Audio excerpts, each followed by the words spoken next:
Hello, good morning, and thank you for joining us on CoreTV News Hour. I am Frank Omalape. President Goodluck Jonathan has called on Nigerians to prepare to make sacrifices for the unity and political stability of the country. President Jonathan, who made the call in an Easter message he personally signed and made available to journalists by his special advisor on media and publicity, Ruben Abati. He urged Nigerians to use the Easter holiday to reflect on what's more they needed to do to ensure that the ongoing political process is concluded successfully. The president says with this year's celebration of Easter taking place at a period of a very critical national choices and decisions, Nigerians must be prepared and willing to make sacrifices for greater unity, peace, political, and the stability of the country. In allusion to the successful presidential and national assembly elections, the president expressed hope for the peaceful and successful conduct of the gubernatorial and state assembly elections. He further urged Nigerians to pray during Easter that God would have brought the nation this far will continue to bless the country as it marches onward towards the fulfillment of a collective visions of truly united, strong, and prosperous nation. And while Deputy Senate President Ike Ekweremadu has called on Nigerians to emulate the virtues of peace and sacrificial living as demonstrated by Jesus Christ, Senator Ekweremadu made the call in his Easter message to Nigerians. He said only selfless as demonstrated by Christ in giving his life in exchange for the salvation of mankind could move the nation forward. Senator Ekweremadu added that the peaceful conduct of the 2015 election so far against all odds and contrary predictions show that God was indeed with Nigeria. He, however, called on Nigerians not to relent in their prayers for the peaceful conclusion of the election on April 11 and to also carry the same attitude of non-violence into the remaining political context. Edo State Governor Adams Oshiomhole says the peaceful conduct of the March 28 presidential election and the violence-free post-election period is enough reasons for Nigerians to celebrate at Easter. Oshiomhole made this known in his Easter message to the people of Edo State, saying that although there had been fears of violence during and after the elections, but God had decreed peace. He called on Edo people to use the festive period to strengthen the unity of the country by showing love irrespective of religion. While commending voters in the state for their support during the presidential election, the governor also urged them to continuously pray for their leaders. The Imo State Federal Road Safety Corps Command advocate proper usage of the roads during the Easter festivities. The state sector commander, Godwin Omiko, in an exclusive interview with CoreTV News, called on road users to observe speed limits to avert accident as movement around the country is on the increase during the Easter holiday. The report. With the Easter celebration in the top gear, a period when Christians faithful around the world commemorate the crucifixion and resurrection of Jesus Christ, Imo State's Federal Road Safety Commission admonished Nigerian road users traveling across the country to spend the holiday to drive safely. I want to wish our listeners a happy Easter celebration. As I said, Easter is a time we, the Christians, celebrate the resurrection of Christ, which means the salvation of the Christian folk. It is a time for people to be happy. It is a time for people to move from one end to the other, to go and celebrate with their loved ones, with their family members. And what that means is that there is always movement, high volume of movement from one end to the other. People coming from Lagos, people coming from Port Harcourt, people moving from one state to the other. So there is high vehicular traffic. He, however, reiterated the command's readiness to punish any offender who breaks the rules with all appropriate measures. Those who violate the rules of the road, they are there to be prosecuted, you know, and they were also going to organize mobile courts, mobile courts where there will be instant judgment of any violation of traffic offense. So the enforcement is there, the public enlightenment is there, which is part of what we're doing now, and our men are there to enforce the rule. He commended INEC on the just concluded presidential election and National Assembly, as well as the forthcoming gubernatorial and House of Assembly polls. The election process, as we witnessed for the presidential election, was very remarkable. The security situation in the state was very okay. We didn't witness much of violence during this period. Of course, where you have 2 or 3 persons and there is a contest, there is bound to be a quarrel. There's bound to be something, but none generated into a very violent situation, you know, and we really want to thank the electorate for going out en masse and casting their vote to their preferred candidate. With the current traffic across the country, a safe Easter celebration will be most beneficial to Nigerians. Ajibade Awofeso, CoreTV News, Owerri. And following the emergence of the APC presidential candidate Muhammadu Buhari as president-elect in the just concluded presidential elections, the estranged 19 All-Progressive Congress lawmakers of the Ekiti State House of Assembly have served the state governor Ayo Fayose notice of gross misconduct. The letter titled "Re-Notice of Allegations of Gross Misconduct" reads 8 impeachable allegations leveled against the governor, which includes invasions of the House of Assembly with thugs and miscreants, and instigating unconstitutional takeover of the House by 7 legislators to sit in contravention of the Section 96, subsection 2 of the Constitution of the Federal Republic of Nigeria, prevention of the 19 APC legislatives and from performing their legislative duties with the use of security agents and armed thugs, and sponsoring of unlawful impeachment process in the House. Other allegations listed in the notice are spending Ekiti state funds with the requisite constitutional approval in contravention of the Constitution, running the government of Ekiti State without legally constituted executive council. In his response, Fayose has condemned the lawmakers as acting like jesters. He says he reads the notice of the impeachment like any other persons online, claiming that Adewale Omiri has ceased being the Speaker of the House. In a related development, the factional Speaker of the Ekiti State House of Assembly, Dele Olugbemi, has dismissed the purported notice of impeachment against Governor Ayodele Fayose and his deputy Olushola Eleka by the All Progressive Congress lawmakers. In petitions to the State Commissioner of Police, Taiwo Lakano, and Director of the Department of State Services, Samuel Tamuno, Olugbemi asks for the prosecution of the embattled Speaker, Adewale Omiri, for forgery and impersonation attempt to cause breach of the public peace. Olugbemi described the notice of impeachment as employed by the APC to distract the state government. According to him, the Assembly never sat at any time to deliberate or pass any motion for impeachment of Fayose. In an April 4 letter written to the State Chief Judge Justice Ayodeji Daramola, Olugbemi says Adewale Omiri, who signed the purported impeachment notice as Speaker of the State House of Assembly, was duly impeached at the plenary section of the House on November 20, 2014. Olugbemi, however, affirms since the purported notice to impeach the Ekiti State governor is in some online newspaper. 7 People's Democratic Party lawmakers had on November 20, 2014 impeached Omiri and his deputy Tunji Orishalade.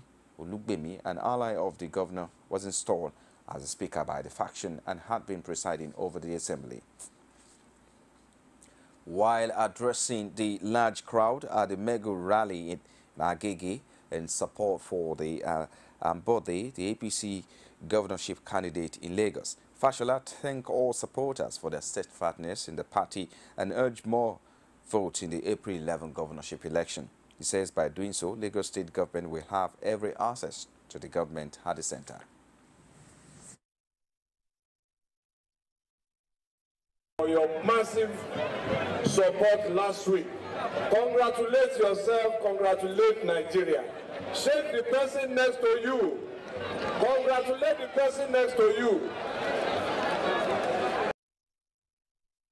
He later persuaded the people of Lagos to give APC governorship candidate Akinwumi Ambode 3 million votes to ensure that he wins. Thank you for standing up for what you believe. You wanted change in Abuja. Has it happened? What do you want in Lagos? What do you want in Lagos? What do you want in Lagos? Who are you going to vote for? Who are you going to vote for? Nobody can stop that. Yes.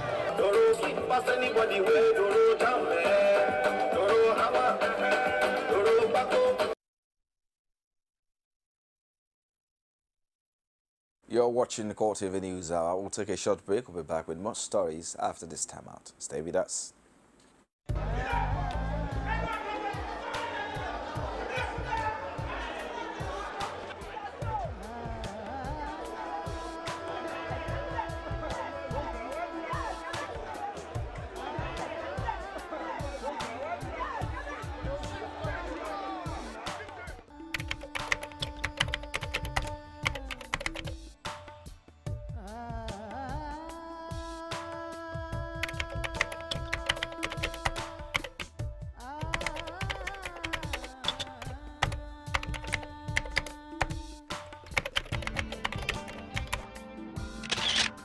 Morning, Mr. President. Morning, sir. How are you, Mr. President? How is the campaign?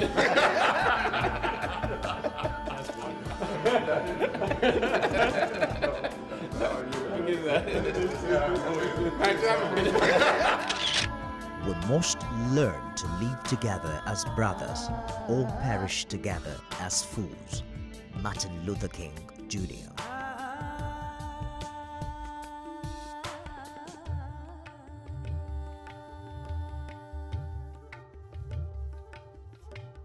You can interact with us on our social media platforms, like our Facebook page is facebook.com/CoreTV News. You can also follow at CoreTV News NG. For live streaming, log on to youtube.com/CoreTV space then news. The chairman of the People's Democratic Party, Adamu Mozu, revealed that Lagos and Rivers are the primary targets of the party in the next Saturday's gubernatorial elections across the country. He made this revelation in a statement where he urged members of the party to mobilize ahead of the polls, saying the All Progressive Congress is currently distracted by its success at the presidential election. Describing APC's presidential victory as one-off, Mozu says the PDP intends winning in 24 states out of the 29 states where the election will hold. Mozu insists PDP members would be proud of the party's antecedent and do all within their power to emerge victorious on Saturday. He urged all PDP governorship candidates to go out and finish the good fight and come up triumphs in the remaining gubernatorial and Houses of Assembly election on April 11th. The police in Kano have denied suggestions that the resident electoral commissioner, Minkaila Abdullahi, and members of his family were burnt to death in the early morning fire that gutted their homes. They also noted that there is no physical injury on the bodies, contrary to report in the leadership newspaper. Police spokesman Magaji Majia said a comprehensive report on the investigation jointly carried out with the fire service will soon be made public. Recall that Abdullahi, his wife, and 2 daughters were found unconscious on the floor of the bathroom inside the master bedroom of the house. According to the police spokesman, doctors at the Murtala Muhammad Specialty Hospital confirmed that the family died from inhalation of hot and black smoke. Margia, however, noted that the late resident electoral commissioner before his death was instrumental to the peaceful atmosphere in the state because of the manner he conducted himself before, during, and after the election. And as the tussle for power between the All Progressive Congress and People's Democratic Party continues across the country, the PDP in Imo State has reiterated its readiness to win the April 11 governorship poll. Our correspondent Ajibade Officer has more in this report. Chijioke Ede, a PDP stalwart who contested to get a ticket for the State House of Assembly but lost at the primaries, described the PDP governorship candidate as a man of credibility worthy to be voted for. He represented his federal constituency, Abombi Sengobala federal constituency, for 3 good times. And you know what it means. That is a record showing that his words are his words, showing that what he says, he has all it takes to do it.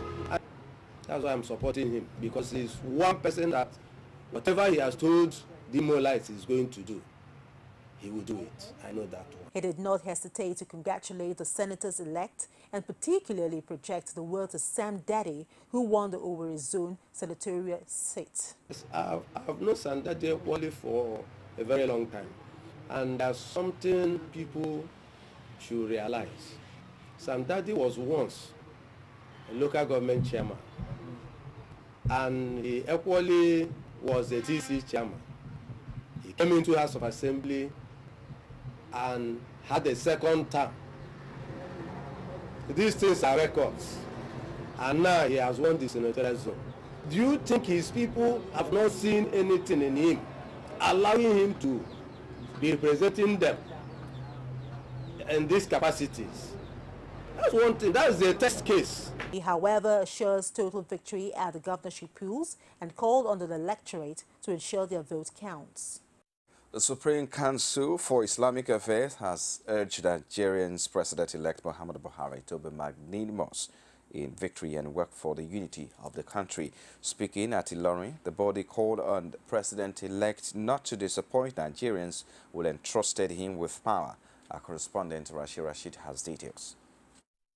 While Nigerians, especially the APC, are still in jubilation mode following the emergence of Muhammadu Buhari as president-elect, some stakeholders have started setting an agenda for the incoming administration. One of those is the Nigeria Supreme Council for Islamic Affairs under the chairmanship of the Sultan of Sokoto, Sa'ad Abubakar. Rising from its meeting in Ilorin, the body, speaking through its Secretary General, Isiaq Oloyede, congratulated Buhari on his victory, saying the victory is for Nigerians and will be meaningful only if he heals old wounds through a unifying government. Nigerians have great expectation from an incorruptible man, a role model, a gallant officer, and distinguished statesman who they could not be induced by money to abandon. It is your responsibility not to disappoint the teeming majority, the masses especially, who sacrifice their time, energy, and lives because their hopes hang on you. As you are set to commence this onerous task before you, we urge you to be careful of those who hail you and reflect on the criticism of your critics. Know that every failure is a test and every success is a trial. You have passed the test of past failures, and it is the wish of Almighty Allah to try you now with success. For every action, there is a reaction. For every opportunity, there is responsibility. And for every appointment, there is accountability before man and Allah. As the nation looks forward to the May 29 handing over the age, the Council urged Nigerians to be united as it commends President Goodluck Jonathan for the display of spirit of sportsmanship following the announcement of the poll results. Excellency, you have earned your name in gold in the history of our nation. Under your watch, Nigeria has organized the best election in our history. And it is satisfying that the American ambassador to Nigeria was reported to have said he would recommend a component of our electoral process to his country, which means your administration has positively impacted on the electoral process. Human beings are fallible, and you have your own weaknesses like the rest of us. We pray that Almighty Allah forgive your lapses and direct your future course. Nigerians are indeed proud of you, and we are proud to associate with your courage and magnanimity. With Nigerians gradually getting over the hysteria of presidential poll, how Buhari's administration should or will look like is now the center stage of discourse. Rashid, CoreTV News, Ilorin. We'll take another break now. We'll be back shortly. Join us again. Now watch CoreTV News live from anywhere in the world on our website www.coretvnews.com. Click on Live TV on our website and watch us live. And welcome to CoreTV Primetime Days. To follow us on Twitter, click on Twitter icon on our website. On Facebook, click on the Facebook and YouTube to see all our previous news production. You can also watch us live on YouTube. Click CoreTV, leave a space, then News. CoreTV News, a 24-hour news station. Outside Nigeria now, Kenyan President Uhuru Kenyatta has vowed to respond in these various ways possible to the Al-Shabaab militant attack on Garissa University, in which 148 people died. In an address to the nation, Kenyatta stated the Islamist group pose an existential threat to Kenya. He also said the government will take steps to crack down on those who planned and financed terrorist attack, vowing to fight terrorism to the end.